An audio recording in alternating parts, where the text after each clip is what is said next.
Good morning शुभ सकाळ आपको Odia DRB TV channel स्वागत। तो आपण अनुरोध भिडियोटी को शेष पर्यटन देखिए कारण आपण मैंने खूब कम समय भितर देश विदेश ठार आरंभ कर आम राज्यर संपूर्ण गुरुत्वपूर्ण खबर सर्वप्रथम में आपण मैंने जानीपर। तो आपण मैंने आम चैनल प्रथम थे चैनल टी सब्सक्राइब करेंगे और भिडियोटी भल लगे भिडियो गोटे लाइक करदे। तो चलते जान आज प्रथम खबर एसबीआई ग्राहक एक गुरुत्वपूर्ण खबर आसी। भारत में ऑनलाइन पेमेंट व्यवहार करुवा दिन को दिन वृद्धि होबार लगी। State bank of India SBI निज ट्रांजैक्शन रे रिचार्ज परिवर्तन करिसेंती। नूतन नियम अनुसार आईएमपीएस माध्यम टंका पठाइले किछि मामला शुल्क देवाक पड़िबो। 25,000 टंका ट्रांजैक्शन पूर्व भली मागणा रहिबो। 25,000 ରୁ 1 ଲକ୍ଷ पर्यंत ପାଇଁ 2 ଟଙ୍କା जीएसटी ଲାଗିବ। ସେହିଭଳି 1 ଲକ୍ଷରୁ 2 ଲକ୍ଷ पर्यंत 6 ଟଙ୍କା ପ୍ଲସ୍ जीएसटी ଦେବାକୁ ପଡ଼ିବ। ସେହିଭଳି 2 ଲକ୍ଷରୁ 5 ଲକ୍ଷ पर्यंत ଟ୍ରାଞ୍ଜାକ୍ସନ୍ ପାଇଁ 10 ଟଙ୍କା ପ୍ଲସ୍ जीएसटी ଦେବାକୁ ପଡ଼ିବ। टीएसपी पीएमएसपी और फैमिली पेंशन अकाउंटधारीଙ୍କ ପାଇଁ ଏହି ଶୁଳ୍କକୁ ଛାଡ଼ ମିଳିବ। ଏହା 6 ଡିସେମ୍ବର 1 2025 एटीएम चार्ज मध्य वृद्धि कर जाइछि।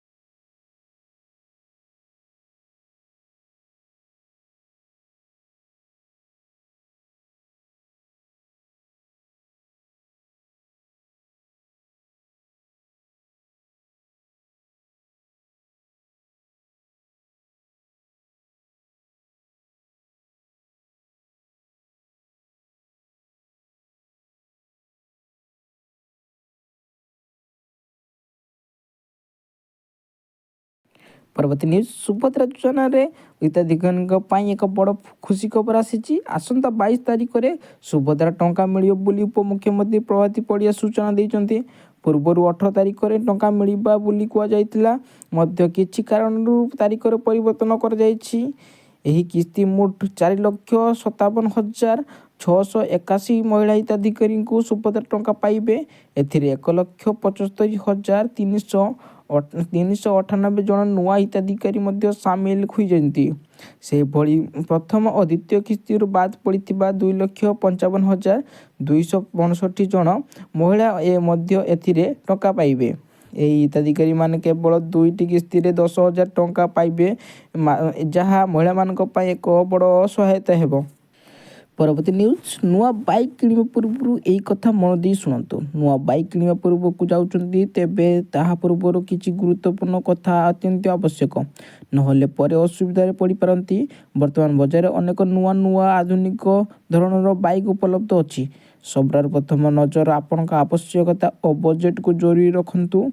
जदि दैनंदिन आपण ऑफिस किंबा कॉलेज किंबा बाइक व्यवहार करुचंती तेबे कम मेंटेनेंस और भलो माइलेज वाला बाइक बाछंतु किंबा यात्रा लंबा किंबा पावरफुल शक्तिशाली आरामदायक बाइक भलो।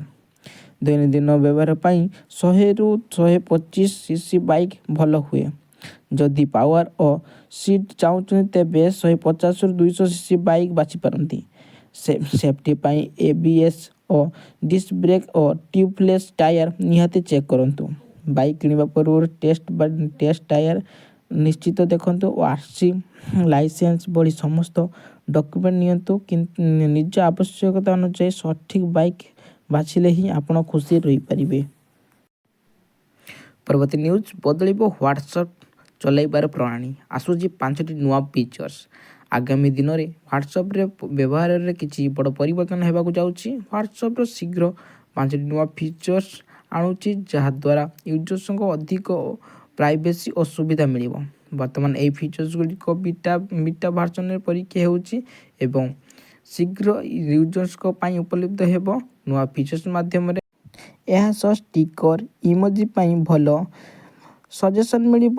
ଲିଙ୍କ ପ୍ରିଭ୍ୟୁ ଫିଚର୍ସ ଦ୍ୱାରା ଲମ୍ବା ଲିଙ୍କ ବଦଳରେ ଜରୁରୀ ସୂଚନା ଦିଆଯିବ ଓ ଷ୍ଟାଟସ୍ ପ୍ରାଇଭେସି ଓ ଇନଫୋ ଓ ଏଡମିନ୍ କଣ୍ଟ୍ରୋଲ ମାଧ୍ୟମରେ ୟୁଜର୍ସଙ୍କ ନିଜ ଷ୍ଟାଟସ୍ କିଏ ଦେଖୁଛି ତାହା ସହ ନିଜର ପୁଲ୍ ନିୟନ୍ତ୍ରଣରେ ପାଇବେ। ପରବର୍ତ୍ତୀ ନ୍ୟୁଜ୍, ଝାଡ଼ଖଣ୍ଡରେ ଧନବାଦ ଅଞ୍ଚଳରେ ଗିରଫ ଠକେଇ ଏକ ଗୁରୁତ୍ୱପୂର୍ଣ୍ଣ ଘଟଣା ସାମ୍ନାକୁ ଆସିଛି। ଏଠାରେ ଜଣେ ଯୁବକ ଇନଷ୍ଟାଗ୍ରାମ ମାଧ୍ୟମରେ ନିଜକୁ ଭାଇ ବୋଲି ପରିଚୟ ଦେଇ ପରିବାରକୁ ପ୍ରଭାବିତ କରୁଥିଲା। ସେ ଝିଅକୁ ଉପହାର ଦେବ ବୋଲି କହି ଅଟା ପରେ ଠକେଇ ଫୋନ୍ ଦୁର୍ଘଟଣା ହୋଇଛି ବୋଲି କହି ଟଙ୍କା ଆବଶ୍ୟକ ବୋଲି କହୁଥିଲା। ପରେ ଠକ ଜଣକ ପୁଲିସ ଗିରଫ ଧମକ ଦେଇ ଭୟଭୀତ କରୁଥିଲା ଏବଂ ଏକ ନକଲି ଭିଡ଼ିଓ ମାଧ୍ୟମରେ ପଠାଇଥିଲା। ଭୟରେ ପୀଡ଼ିତା ମହିଳା ଜଣକ ତାଙ୍କ ସାଉଦି ଆରବରେ ଥିବା ଭାଇଙ୍କ ମାଧ୍ୟମରେ 2 ଲକ୍ଷରୁ ଅଧିକ ଟଙ୍କା ପଠାଇଥିଲେ। ଟଙ୍କା ମିଳିଲା ପରେ ଠକ ଆହୁରି ଟଙ୍କା ଦାବି କରିଥିଲେ। ପଡ଼ୋଶୀଙ୍କ ସହ କଥା ହେବା ପରେ ଜଣାପଡ଼ିଲା ଯେ ଠକେଇ ବୋଲି ବୁଝି ଜଣାପଡ଼ିଲା ପରେ ପୀଡ଼ିତା ସାଇବର ଥାନା ଓ ଭାରତୀୟ ସାଇବର ପୋର୍ଟାଲରେ ଅଭିଯୋଗ ଦାଖଲ କରିଛନ୍ତି। ସାଇବର ପୁଲିସ ସମସ୍ତଙ୍କୁ ସତର୍କ ଏବଂ ଏହିଭଳି ଖବର ପାଇଲେ ତୁରନ୍ତ ସାଇବର ଥାନାରେ ଜଣାଇବା ପାଇଁ ଅନୁରୋଧ କରିଛନ୍ତି।